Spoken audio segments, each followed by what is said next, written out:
The death of Colonel Sergei Sukharev was something out of the ordinary. Killed in Ukraine, he was promptly and posthumously awarded Russia's highest decoration.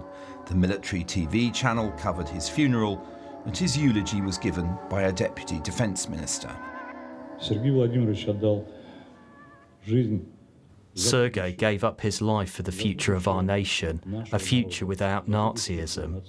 We will always have bright memories of him in our hearts.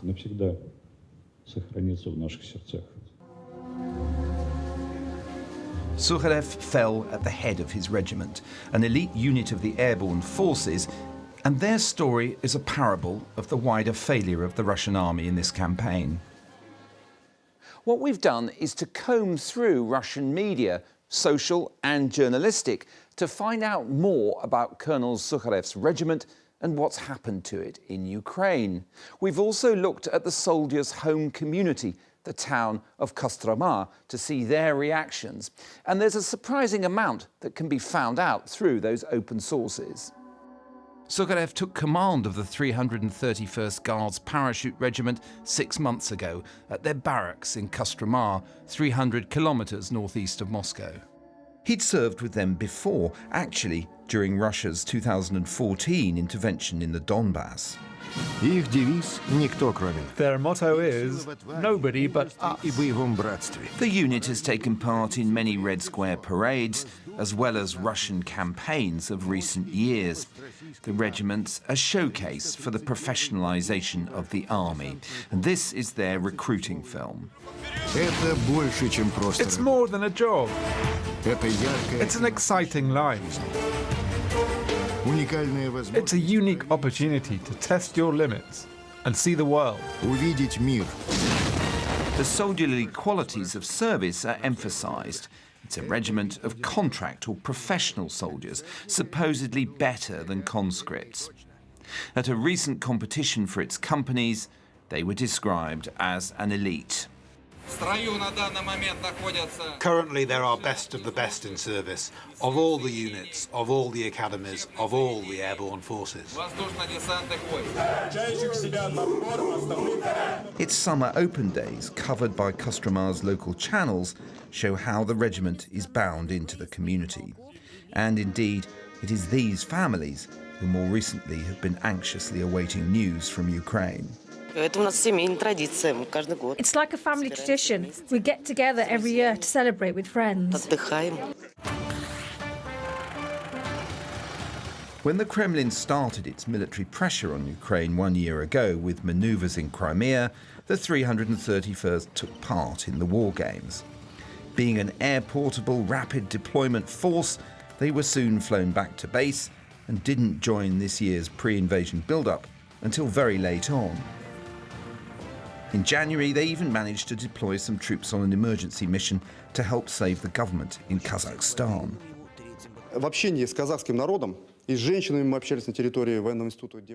When we were talking to the Kazakh people, women, military men, we saw gratitude in their eyes, good neighbourly relations and cordiality. That officer, Major Krylov, like his colonel, has also since been killed in Ukraine.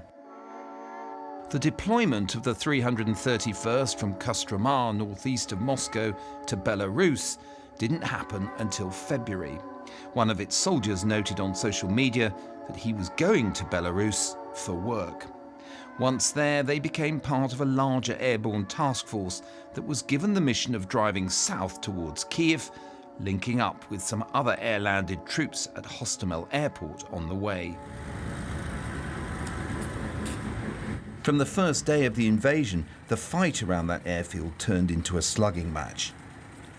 Images of knocked-out airborne units soon emerged. Being elite troops, the Russians hoped the paratroopers could secure a breakthrough. But instead, they became involved in ambushes and street battles, making little progress. This footage shows BMD light armoured vehicles used by airborne forces knocked out and abandoned after an attack by Ukrainian special forces. And this sequence, also taken in Bucha, shows several Russian airborne vehicles apparently abandoned. At other times, the Russian paratroopers have been tracked by Ukrainian drones. Here, they're seen evacuating a casualty. And these pictures hint at the methods used to target them for shell fire and the price exacted over the weeks by the Ukrainians. From early March onwards, memorial announcements for soldiers from the unit started appearing on Russian social media, in particular Vkontakte, the equivalent of Facebook. Many are couched in the language of grief and mourning. Warrant Officer Sergei Lobachov's wife posted this. Sirozha, my most reliable, loving and caring husband, now you're in heaven and you will protect us from there. You will always live in our hearts and you will forever be a real hero to me. Many simply wished to record eternal memory, but others also registered their alarm as the unit's casualties mounted day after day. Nobody knows anything. The 331st Regiment is disappearing. Almost every day, photos of our Kostroma boys get published. It sends shivers down my spine. What's happening? When will this end? When will people stop dying? That post for Sergeant Sergei Duganov was one of several on his page revealing their disquiet. I'm lost for words. I can only cry. Kostroma has lost so many young men. What a tragedy. God, how many more death notifications shall we receive? Please have mercy on our boys. Help them survive. Return them back home to their wives and mothers. I'm begging you. And following the death of one sergeant in the unit, a poster exclaimed, "Fucked in the head president has decided to play war. He sent thousands of guys to die. They could have lived long lives. All this is happening in the 21st century. It's surreal." Some of the posts mourning fallen paratroopers have drawn taunts from Ukrainians. You zombie fucking fascists, Russists. Over 15,000 have died already, and they will carry on dying as long as they keep on marching on our land. On a different memorial page, a poster rounded on what seemed to be another Ukrainian troll. Alexandra, go away, you bloody Nazi. Our soldiers are real heroes. Russians have never killed civilians nor children, which is something you can't say about Ukrainians. Don't you dare write anything foul under posts about our soldiers. But underlying these exchanges in the regiment's wider family is an anxiety about what they're being told and whether the acknowledged casualties are just the tip of the iceberg. I read on Ukrainian media that they destroyed the whole special squad, that there was one injured and everyone else died. Is it true? They're lying, right? Of course they're lying. Our media says that everything is going according to plan. Now there's a new plan.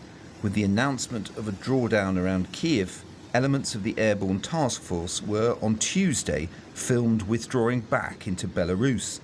Having failed to surround the city, they may now head for the Donbass. Ukrainian claims to have entirely wiped out the 331st Regiment are an exaggeration. But we've been able to establish at the time of this recording 39 names of soldiers from it killed in Ukraine. However, there's a delay in the release of that information of at least 2 weeks, and locals have told us that the real figure may be closer to 100, which would be well above the number of people from the town of Kostroma killed in the 9-year-long Afghan war.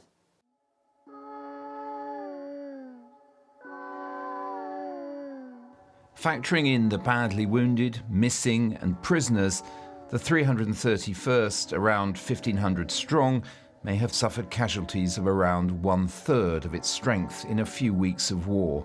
A bitter learning experience for a unit once considered elite.